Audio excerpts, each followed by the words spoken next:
What's up, everybody? Welcome back to a brand new episode of the DE podcast. I am here today with EKAMRESH, and today we're going to be bringing you guys some more NBA news.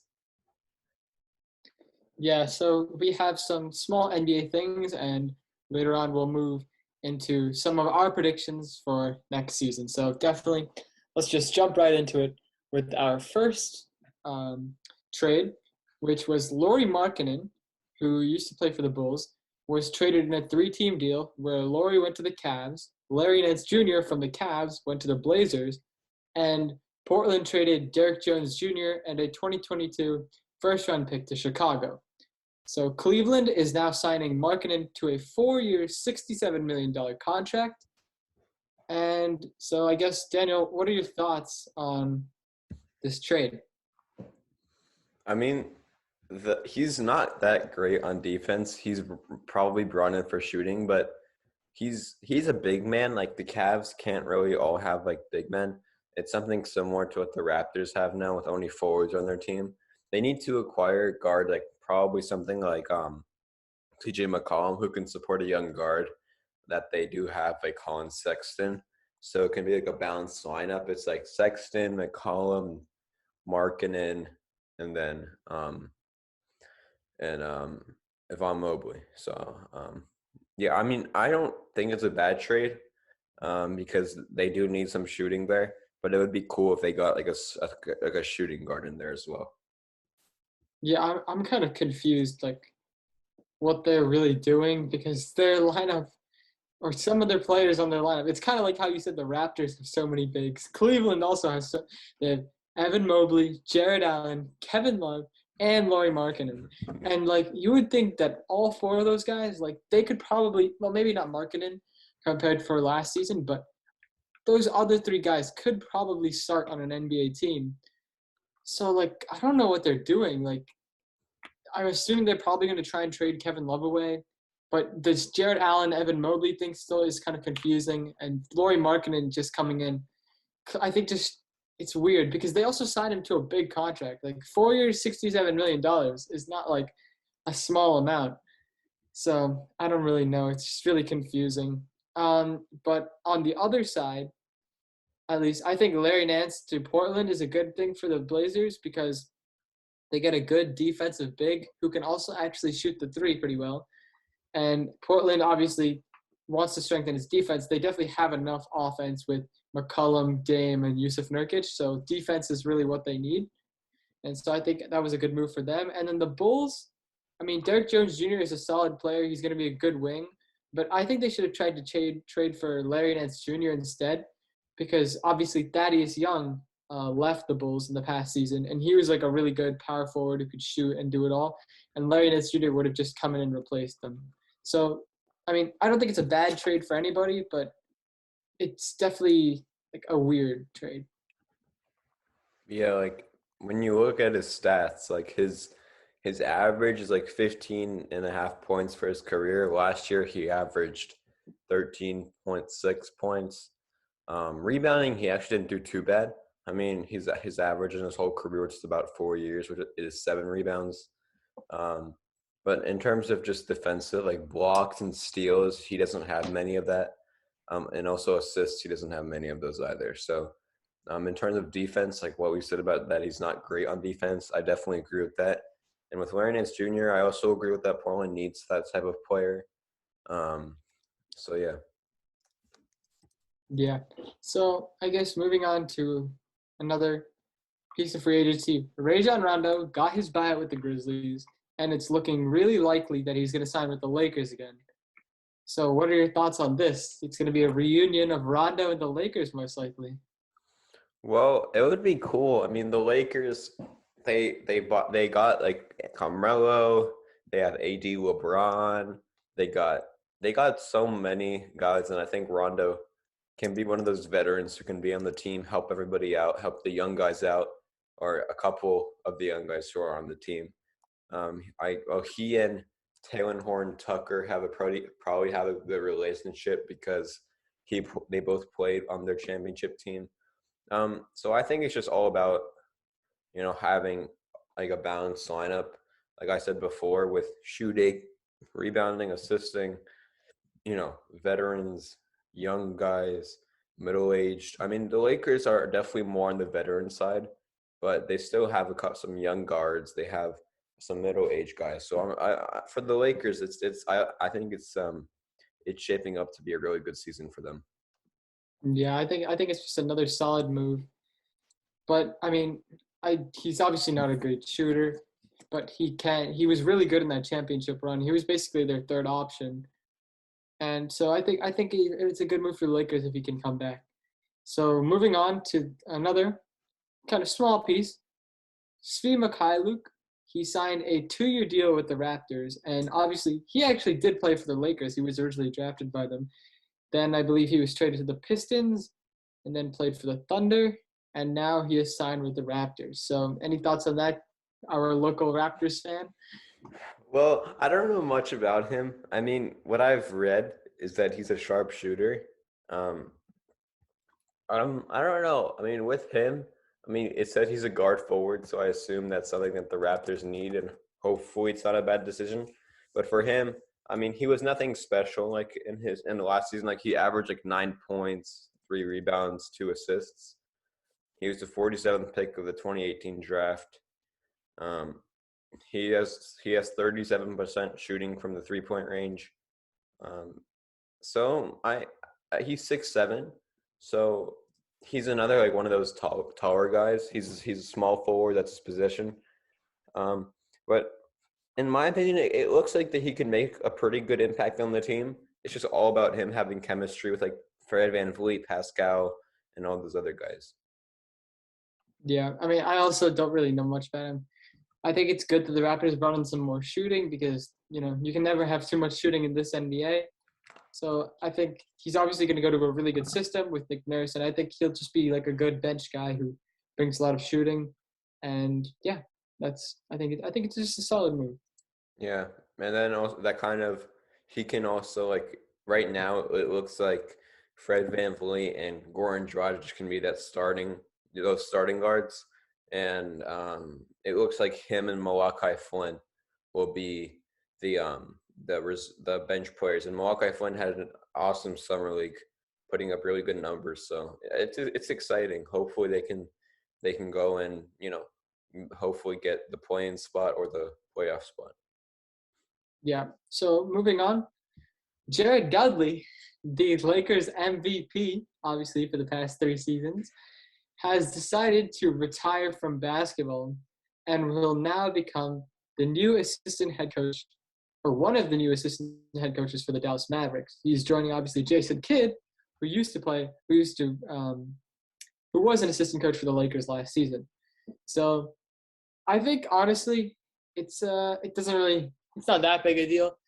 But one interesting thing about this was that actually he said that LeBron and AD both wanted to keep Jared Dudley on the Lakers, and they even told Rob Pelinka, "Hey, can you sign Dudley again? He's a good locker room guy." And then apparently Rob Pelinka just decided, no, we need to keep these young guys because we are already the second oldest team in the league. We need to keep some of these young guys in, and we're not going to sign Jared Dudley anymore. So I don't know. That was just an interesting type of thing from that.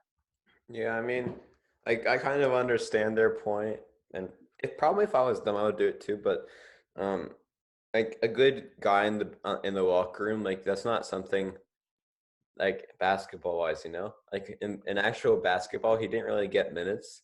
Like he played, sometimes, right?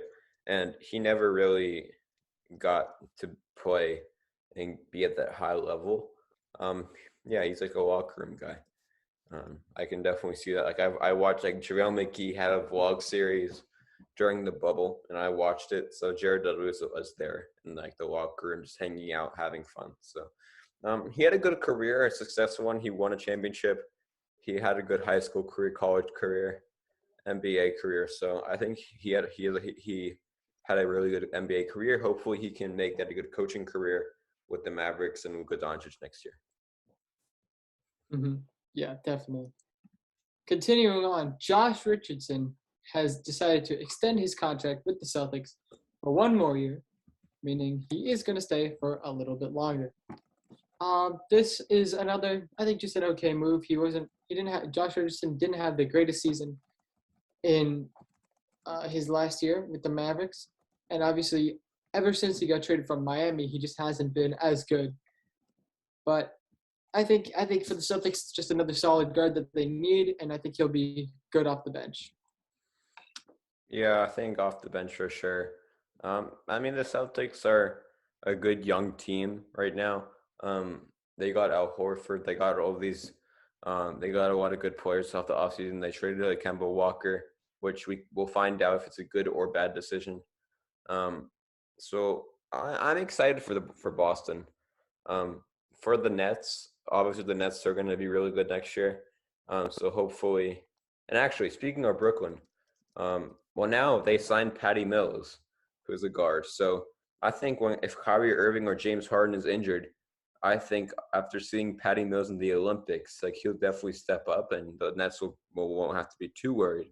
But anyways, going back to the Celtics will be a big contender for the Nets, as well as the defending champions Milwaukee Bucks, the Sixers, the Raptors.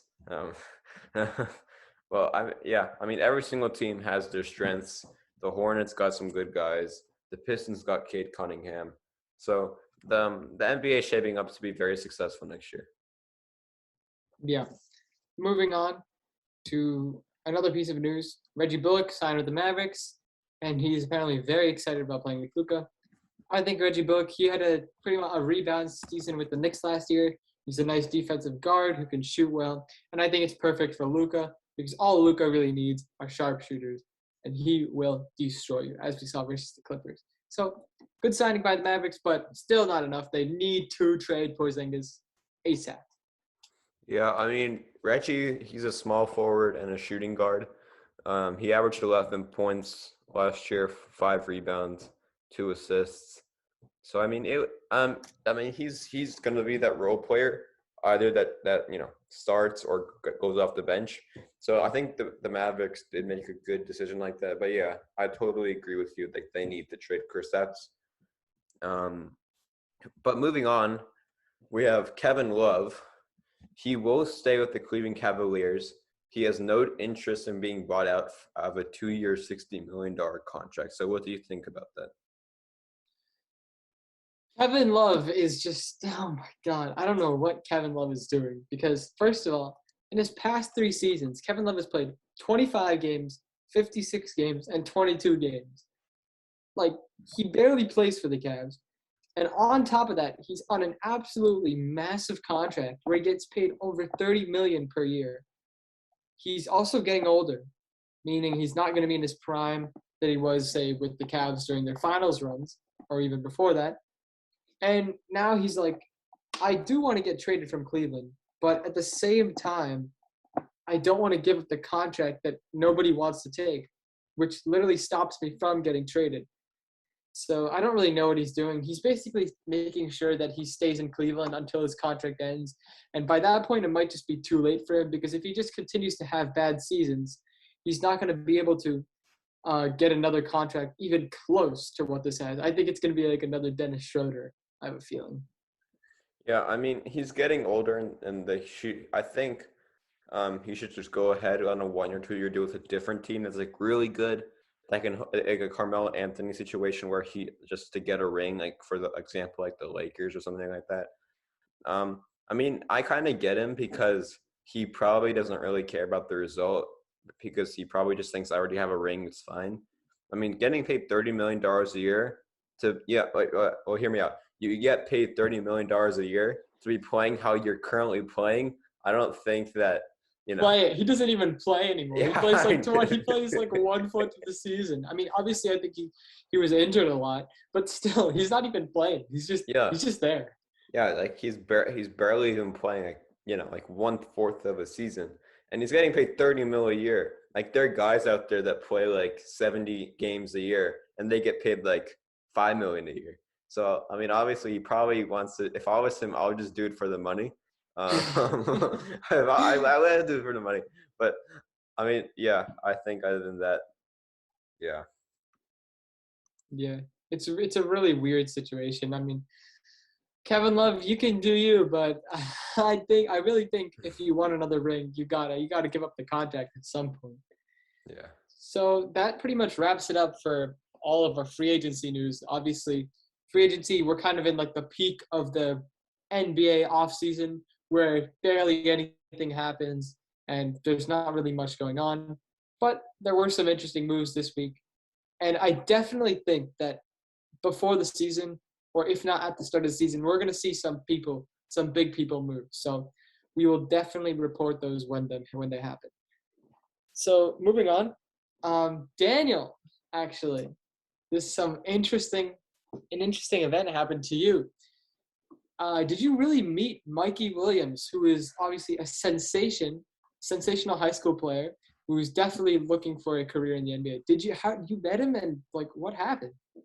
Well, I mean, I live in Charlotte and I train tennis in Huntersville.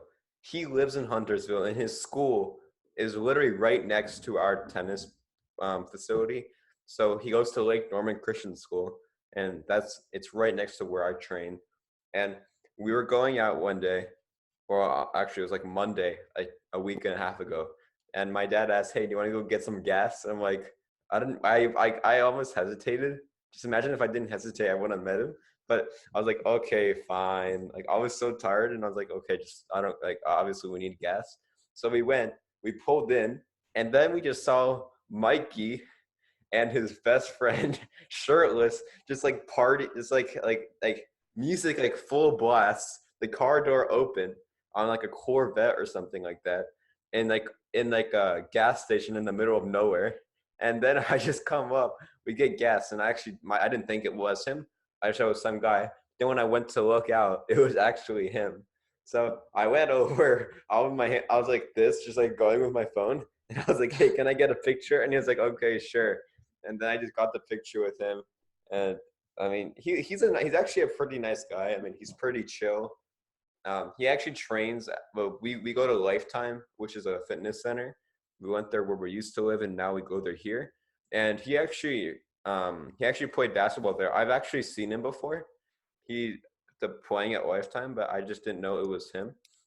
Um, so it was so cool to just see him there. I mean, it would have been cool if it was like a gym. He would have been playing basketball, but um, I mean, yeah, it was cool. Like you finish tennis practice and you randomly just see Mikey Williams at a gas station.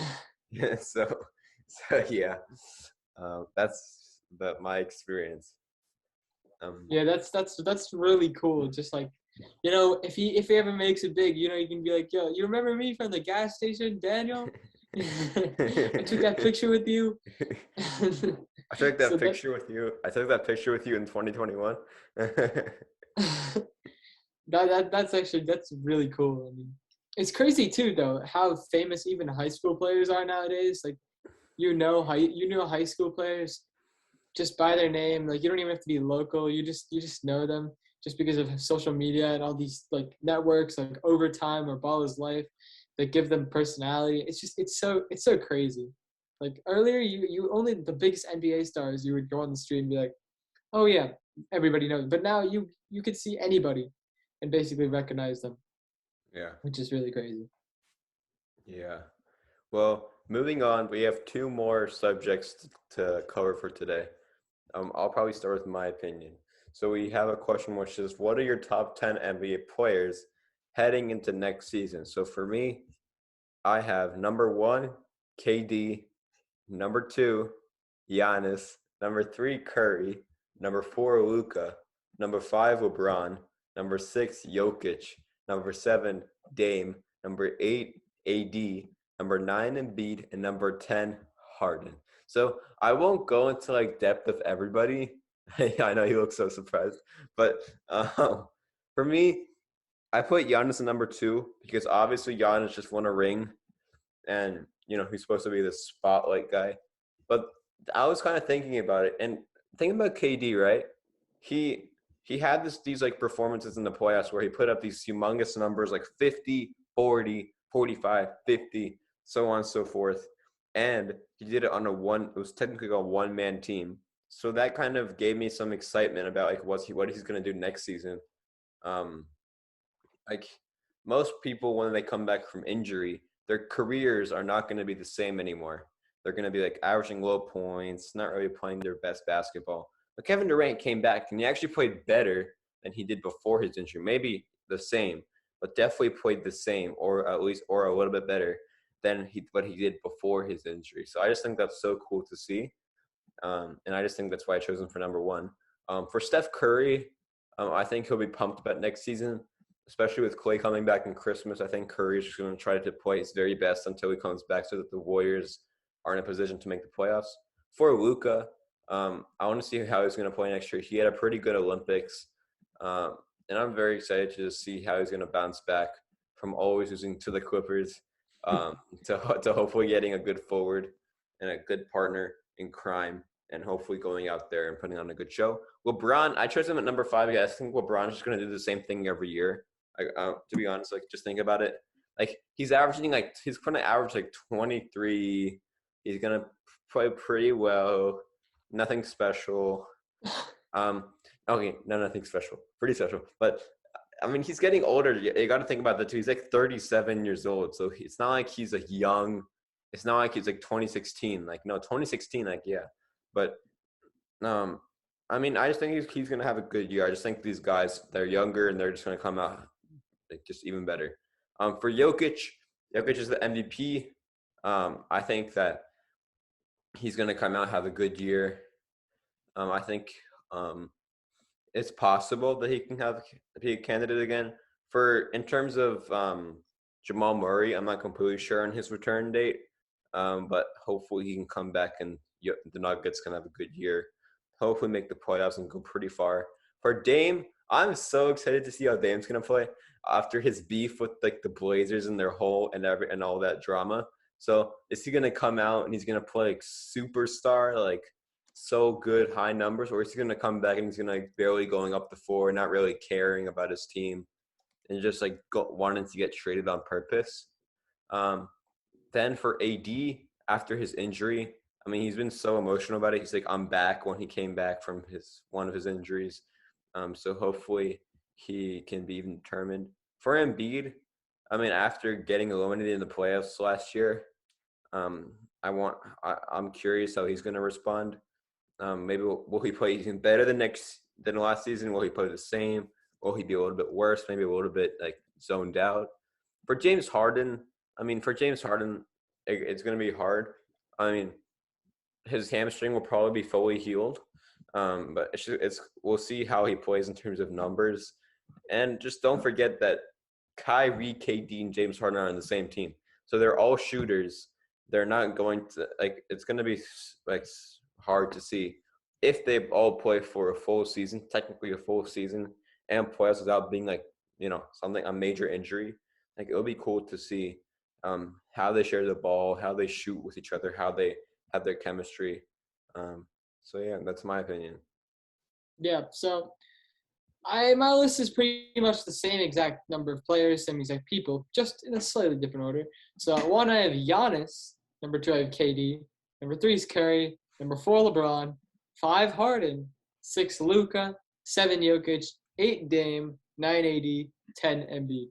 So I agree with a lot of the stuff that you said, and that's pretty much where I put those people. So I'm just going to talk about some of the ones that are different. So obviously the biggest difference is I have Harden at 5 and you have Harden at 10. Okay? And here's why I have Harden at 5. So for the last season, when the Nets were playing together, I get the Nets weren't playing that many games together last season, but he averaged 24.6 points per game, 8.5 rebounds, and 11 assists.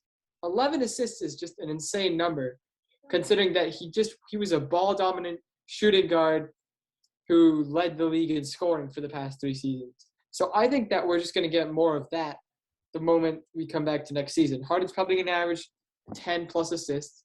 He'll get his rebounds. I think he'll average 22 to 23 points per game. He'll be very efficient. And I think that combined with his better defense, which has really improved in the past few years, puts him above people like Luka for one of the best players in the NBA. On another person, slightly different, I have AD at, not AD, I have LeBron at 4 because I think LeBron is going to completely come back. I think he's going to be an MVP candidate, probably average 25, 26 points per game. Going to have a great season just like the 2019-20 season and really probably lead the Lakers somewhere, even though Westbrook has joined the team. And my final thing is that Giannis is better than KD just because of that finals performance. Because, oh my God, that was so amazing. Just 2 40-point games, a 50-point game, amazing defensive player, finals MVP. I think that's why he deserves that playoff run. Just completely changed all the narratives about Giannis. So that's why I think he deserves the number 1 spot. But if KD did beat Giannis in that playoff series, yeah, he would be easily number 1. I mean, for me, I kind of agree about that. I mean, for KD and Giannis, it's so tight, so you don't really know you don't really know what to do. So yeah, for me, it's just exciting to see what's gonna happen. So moving on to the very final thing. Like this doesn't have to be in order, by the way. Like who are your top 6 seeds next year, and who will be the 4 teams in the play-in tournament? So for me, I think for the Eastern Conference, it will be Nets, Bucks, Sixers, Bulls, Heat, and Celtics for the teams that make the main. And for the play-in, I think Wizards will probably make it. I'm not sure what position, but I think that they definitely could make it in there. I think the Hornets will make it again. I feel like they might be a little bit higher. I think the Raptors will make it. It just depends on how their season goes. If they play well, I think they have a shot at making it. And then for my final team, that's kind of hard. What teams am I forgetting? Am I forgetting a team? I'm not sure, actually. I'm just gonna search it up. What team am I forgetting? Jeez. Magic for sure. No. Atlanta. Oh shoot. I forgot about the Hawks. That's embarrassing. I think the Hawks will actually make the playoffs, and I'll bring the Celtics in the play-in tournament. And then for the West, I got Phoenix, LA. Why am I so dumb? Phoenix. Okay, I'm just gonna search up NBA. I literally give up. Okay, so the Lakers, the Lakers, Jazz, Golden State, Phoenix, Portland, and this is so dumb. And Memphis probably. I'm gonna just check again. Oh, and excuse me. Mavericks. So wait, okay, let's just go back. Suns, Lakers, Warriors, Mavericks, Nuggets, Jazz. Those are my 6 teams. And then for the play-in, I'm gonna say Clippers just because Kawhi's not gonna be there. And it'll be the season, not really the playoffs. So it's not like one team's gonna be there. So I'm gonna say Clippers, Blazers. I'm gonna say Pelicans, and then I'm gonna say Spurs. So what about you?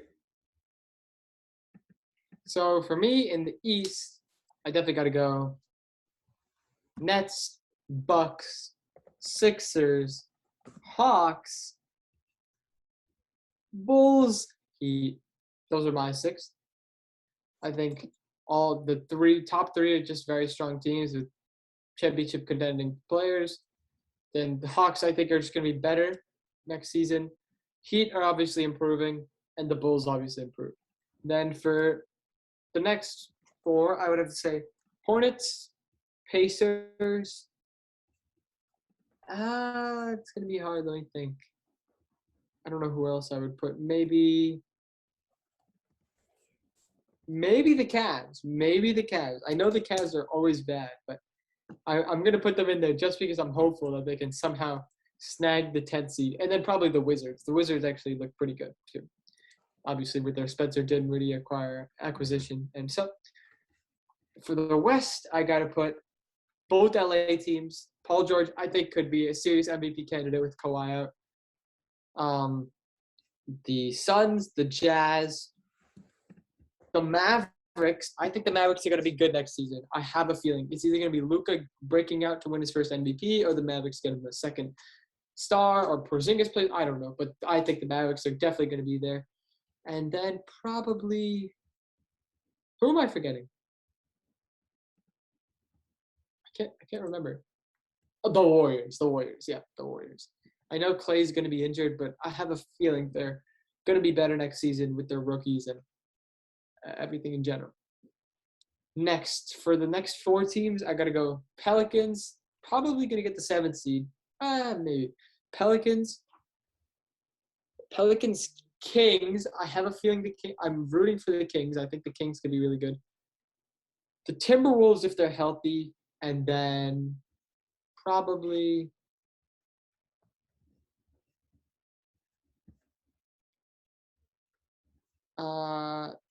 Spurs. Let's say the Spurs. I'll put the Spurs there. All right. I mean, yeah. I mean, for me, yeah. I mean, I can't really say anything else. But yeah, everybody, thank you guys so much. This is going to end our podcast today. It was a little bit shorter, but don't worry. We're going to have more podcasts, especially when the season begins. If you're watching, obviously, everybody's watching on YouTube. Thank you for the recent support on there. We're actually doing pretty good for just opening our channel up about 2 weeks ago.